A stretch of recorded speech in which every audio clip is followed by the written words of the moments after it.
सुनको भाउले हरेक दिन किन रेकर्ड तोड्दैछ?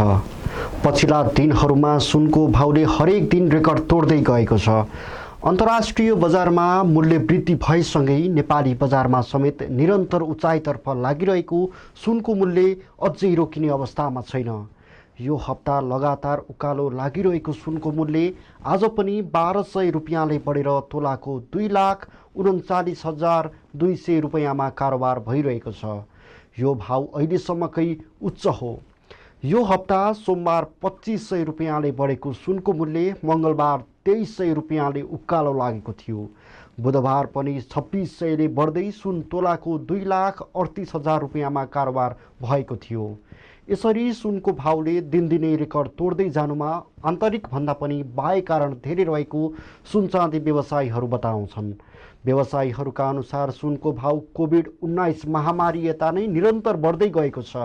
यो कहिलेसम्म बढिरहने हो भन्न सकिने अवस्था छैन। रुस युक्रेन युद्धदेखि अन्य ठुला शक्ति राष्ट्रबीच सङ्घर्ष चर्किँदा सुनको भाव झन बढ्दै गएको व्यवसायीहरूको बुझाइ छ। नेपाल सुन चाँदी व्यवसायी महासङ्घका प्रथम उपाध्यक्ष धर्मसुन्दर भद्राचार्यले रुस युक्रेन इजरायल हमासको युद्ध र अमेरिकी राष्ट्रपति डोनाल्ड ट्रम्पले विश्वका कयौं देशमा लगाएको करका कारण सुनको भाव उच्च भएको बताउनुभयो। भारतलाई अमेरिकाले ट्यारिफ बढाए लगत्तै भारतको अर्थतन्त्र डामाडोल हुन पुग्यो। भारतले शरण माग्नुपर्ने भयो। उसले रुससँग शरण माग्यो। रुसले चीनसँग सहकार्य गरिसकेपछि अहिले भारत, चीन, रुस, ब्राजिल जस्ता देशहरूले ब्रिक करेन्सी निकाल्न लागेका छन्। उनीहरूले अमेरिकालाई काउन्टर दिन खोज्दा त्यसको असर सुन चाँदीको भावसम्मै पुगेको हो उहाँले भन्नुभयो। वज्राचार्यका अनुसार अब ब्रिक करेन्सी आउने भएपछि डलरको भाव चाहिँ खस्किने देखिन्छ। डलर किन राख्ने भनेर अहिले नेपाल, चीन र भारतले आफूसँग सञ्चित भएको डलर फाल्दै सुन जम्मा गरेका कारण बजारमा सुन अभाव भएको छ। युरोपेली लगायत अरू देशका रिजर्भ बैङ्कहरू पनि सुन जम्मा गर्नतर्फ लागेका छन्। लगानीकर्ताहरू बजारमा आउँदा अहिले सुनको अभाव छ। यही कारणले पछिल्ला दिनमा सुनको भाव बढेको हो।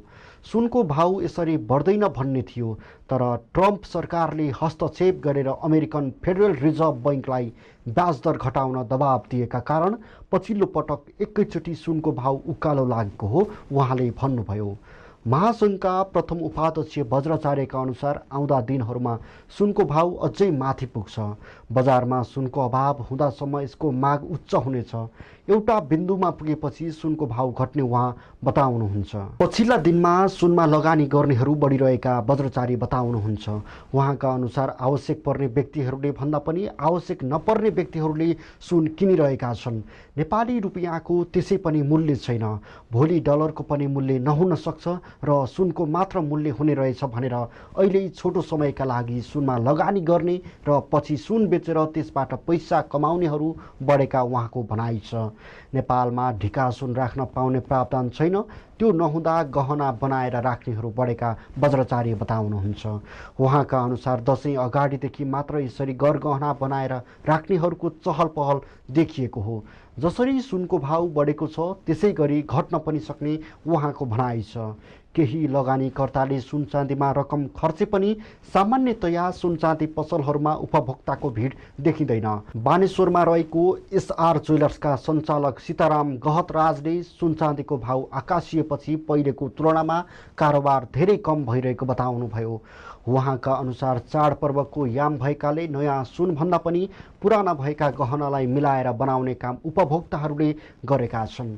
सरकारले थप कर लगाएका कारण त्यसको असर बजारमा देखिएको गहतराजको भनाइ छ।